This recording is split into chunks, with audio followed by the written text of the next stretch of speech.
बिस्मिल्लाहिर्रहमानिर्रहीम। मोहतरम नाज़रीन व सामीन, अस्सलाम वालेकुम रहमतुल्लाहि व बरकातुहू।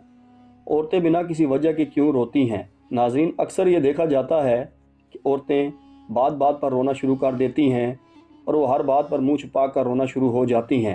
तो क्या कभी आपने ये सोचा है औरतें बिला वजह क्यों रोती हैं? आखिर क्या वजह है कि वो बग़ैर किसी वजह के रोना शुरू हो जाती हैं और वो ज़रा ज़रा सी बात पर रोना शुरू कर देती हैं? तो इसकी क्या वजह है? आप में से बहुत से लोग इस बारे में नहीं जानते होंगे।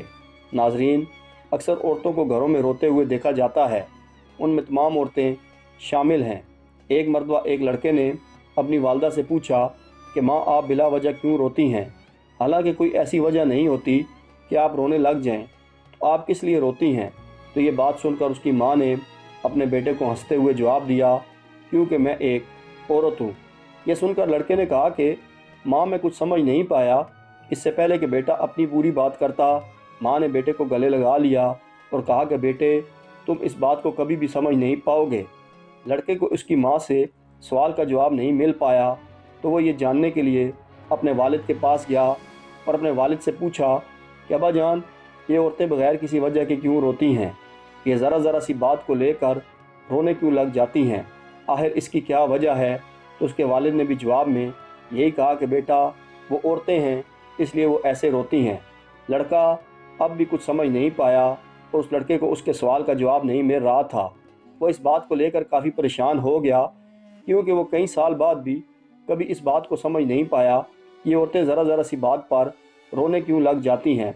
उसे मज़ीद तजस्सुस होने लगा कि आखिर वजह क्या है कि औरतें बग़ैर वजह के रोती हैं। वो ये जानना चाहता था कि औरतें ऐसे क्यों रोती हैं। आखिरकार उस लड़के को एक दिन एक बुज़ुर्ग का ख्याल आया और वह लड़का यही सोचकर ये बात उनसे पूछी जाए उस बुज़ुर्ग की खिदमत में हाजिर हुआ और उनसे इंतहाई अदब के साथ सवाल करने लगा कि मेरे जहन में एक सवाल है जो मैंने बहुत से लोगों से पूछा है, लेकिन मेरे इस सवाल का जवाब मुझे कहीं से भी नहीं मिला। मैंने अपनी वालदा से पूछा, अपने वालिद से पूछा, लेकिन उनसे भी इस सवाल का जवाब मालूम ना हो सका और ना ही मुझे उनसे कोई तसल्ली मिली। इसलिए मैं आपके पास हाज़िर हुआ। अगर आपकी तरफ से मुझे इजाज़त हो तो मैं आपसे एक सवाल पूछ सकता हूँ कि जिसका जवाब मुझे कहीं से भी नहीं मिल रहा। उस बुज़ुर्ग ने कहा कि पूछो। तो लड़के को हाँ जवाब मिलने पर वो अपना सवाल करने लगा, औरतें ज़रा ज़रा सी बात पर रोने क्यों लग जाती हैं? यही सवाल मुझे परेशान कर रहा है और कब से मेरे जहन में गर्दिश कर रहा है और अक्सर औरतें बग़ैर किसी वजह के रोने लगती हैं। तो उस बुज़ुर्ग ने लड़के की तरफ तवज्जो करते हुए कहा कि अल्लाह तबारक व तआला ने जब औरत को बनाया, जब औरत को पैदा किया, उसकी तख्लीक की, तो उसको मजबूत कंधों से नवाजा ताकि वो इस दुनिया की तमाम मुश्किलात और बोझ बर्दाश्त कर सके। इसी तरह अल्लाह तबारक व तआला ने औरत को नरम और प्यार करने वाले बाजुओं से भी नवाजा है ताकि वो प्यार दे सके। और अल्लाह तबारक व तआला ने औरत को अपनी ताकत दी कि वो एक और ज़िंदगी को जन्म दे सके और औरत को मजबूत बनाया कि कभी वो अपने धुतकारे जाने का गम भी बर्दाश्त कर सके। और अल्लाह ने औरत को इतनी ताकत दी कि वो अपने ख़ानदान की परेशानियों को भी बर्दाश्त कर सके, अपना और अपने घर वालों का पूरा ख्याल भी रख सके और जितने भी मुश्किल हालात हों वो अपनी ज़ुबान पर शिकवा लाए बगैर अपने कदमों पर मजबूती से रह सके। और अल्लाह तबारक व तआला ने औरत को ना ख़त्म होने वाले प्यार और माफ़ कर देने वाले दिल से भी नवाजा है। और अल्लाह ने औरत को हमदर्दी का पैकर बनाया है और औरत के अंदर प्यार को समो दिया है कि औरत की औलाद चाहे कितनी नाफरमान हो, वो उसे पलक झपकने में ही माफ़ कर दे। और आखिर में अल्लाह ने औरत को आंसू भी अता कर दिए जब औरत की तकलीफ़ और परेशानी हद से बढ़ जाए कि उसकी हिम्मत और सब्र जवाब दे जाए, तो वो अपनी तकलीफ़ और परेशानी को ख़त्म करने के लिए उन आंसुओं के ज़रिए से अपना बोझ हल्का कर सके और फिर दोबारा से वो हिम्मत बांध कर अपनी ज़िंदगी की परेशानियों, तकलीफ़ों और नए आने वाले चैलेंजेस का सामना कर सके। औरत के आंसू ही औरत के कमज़ोर होने का नुक्ता है। जब उसका सब्र ख़त्म हो जाता है तो अपने आंसुओं का सहारा लेती है। तो इसलिए औरत के उन आंसुओं की कदर करनी चाहिए।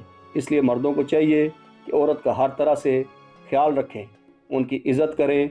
औरत के आंसुओं का कभी भी मजाक नहीं बनाना चाहिए, चाहे उन आंसुओं के पीछे कोई भी वजह हो या वो आंसू बिला वजह ही निकले हों।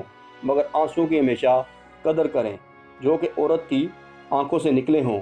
انسان کی خوراک کی نالی اس وقت کاٹ دی گئی تھی جب وہ اس دنیا میں آتا ہے، مگر آج بھی اس کا نشان ہماری ناف کی صورت میں موجود ہے، تاکہ ہم اس عظیم ہستی کو ہمیشہ یاد رکھ سکیں جو کہ ایک عورت تھی اور تم اس کی قدر کر سکو۔ ایک شخص حضرت علی رضی اللہ تعالیٰ عنہ کے پاس آتا ہے اور ان سے سوال کرتا ہے کہ مرد پر اس زمین پر موجود کون سی چیز زیادہ اہم ہے؟ تو حضرت علی رضی اللہ تعالیٰ عنہ نے فرمایا کہ مرد پر اس زمین پر سب سے اہم اور طاقت والی چیز اس کے اچھے کردار والی عورت ہے۔ اگر کسی مرد کے پاس بیش بات دولت ہو اور عزت ہو لیکن اس کے گھر میں موجود اس کی بیوی بد کردار ہو تو لوگ اس کی عزت نہیں کرتے، پیٹھ پیچھے باتیں کرتے ہیں، کیونکہ اللہ نے عورت کو مرد کے لیے عزت بنا کر بھیجا ہے۔ اگر عورت بدکار ہو تو صرف عورت کو ہی نہیں بلکہ پورے گھر والوں کو بد کردار سمجھا جاتا ہے۔ نبی کریم صلی اللہ علیہ وسلم نے فرمایا کہ مرد کی غیرت کا اندازہ اس بات سے لگایا جاتا ہے کہ اس کی عورت با کردار ہے یا بد کردار۔ حضرت علی رضی اللہ تعالیٰ عنہ سے پوچھا گیا آنے والے وقت کی بربادی کی سب سے بڑی وجہ کیا ہوگی؟ تو آپ رضی اللہ تعالیٰ عنہ نے فرمایا کہ آنے والے وقت میں گھر کی بے سکونی اور بربادی کی وجہ عورت کی بغاوت ہوگی۔ پوچھا گیا کہ عورت بغاوت کیوں کرے گی؟ تو حضرت علی رضی اللہ تعالیٰ عنہ نے فرمایا کہ مرد عورتوں کے حقوق پامال کرنے لگیں گے، اپنی بیویوں کو اپنا غلام سمجھیں گے۔ اسلام میں عورت کو جو حقوق دیے گئے ہیں کہ اگر ان میں سے ایک حقوق بھی مرد پامال کرے گا تو عورت بغاوت پر اتر آئے گی اور یہی چیز بربادی کا سبب بنے گی۔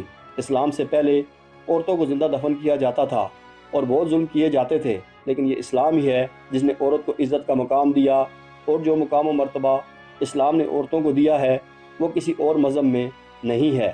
عورت تو اس دنیا میں آتی ہے رحمت کے روپ میں ہے، عورت اس دنیا میں رحمت بن کر آئی ہے اور رحمت کا کوئی حساب نہیں ہوتا، اور ان سے بھلائی کیا کرو۔ قرآن میں ارشاد مبارک ہے، عورتوں کے معاملے میں اللہ سے ڈرو، عورت پیار کا ایک مکمل نمونہ ہے۔ اللہ تبارک و تعالیٰ نے عورت کو دنیا میں پیار کا پیکر بنا کر بھیجا ہے۔ عورت پیار بانٹتی ہے، عورت کا پیار اس چشمے کی مانند ہے کہ جو کبھی خشک نہیں ہوتا۔ اگر اثار، خدمت، ہمدردی اور محبت جیسے جذبات محسوس کیے جا سکتے ہیں تو وہ صرف عورت سے محسوس کیے جا سکتے ہیں، کیونکہ عورت ان تمام جذبات کا پیکر ہے۔ عورت اپنی اولاد سے بے حد محبت اور پیار کرتی ہے، اور وہ اپنے خاوند کے ساتھ ہمدردی کا معاملہ رکھتی ہے اور ہمیشہ اپنے خاوند کی خدمت کرتی ہے۔ عورت کو اللہ نے نرم دل بنایا ہے۔ عورت ماں کے روپ میں جنت ہے، بیٹی کے روپ میں رحمت ہے، بہن کے روپ میں محبت، ہمدردی اور بیوی کے روپ میں اثار اور وفا کا پیکر ہے۔ اس لیے عورت کی عزت کرنا ایک عزت دار مرد کی نشانی ہے۔ عورت کی دیکھ بھال کرنا، اس کا خیال رکھنا ایک مرد کی ذمہ داری ہے۔ عورت کے چہرے پر تمام رنگ مرد کی وجہ سے آتے ہیں، وہ چاہے خوشی کی وجہ سے ہوں یا وہ غم کی وجہ سے ہوں۔ مرد جب عورت کو خوش کرتا ہے تو عورت خوشحال اور خوبصورت لگتی ہے۔ جب مرد عورت کے ساتھ اچھا رویہ نہیں رکھتا تو عورت مرجھا جاتی ہے، لیکن عورت کو اللہ تبارک و تعالیٰ نے بے حد مضبوط بنایا ہے، اس لیے وہ تکالیف برداشت کرتی ہے اور خود کو مضبوط ظاہر کرتی ہے، اور عورت کے پاس یہ صلاحیت ہوتی ہے کہ وہ حالات کے تقاضوں کے مطابق بدل جائے، کہ جب والدین کو اس کے سہارے کی ضرورت ہو تو وہ ایک بیٹے جیسا روپ بنا لے، اور جب اس کی اولاد کو ایک مرد کی ضرورت ہو تو وہ ان کے باپ جیسا روپ بنا لے، کیونکہ عورت آنے والے چیلنجز کا مقابلہ کر سکتی ہے اور وہ آگے بڑھ کر خود کو مزید مضبوط بنا سکتی ہے، اور وہ خود کو حالات کے مطابق ثابت بھی کر سکتی ہے۔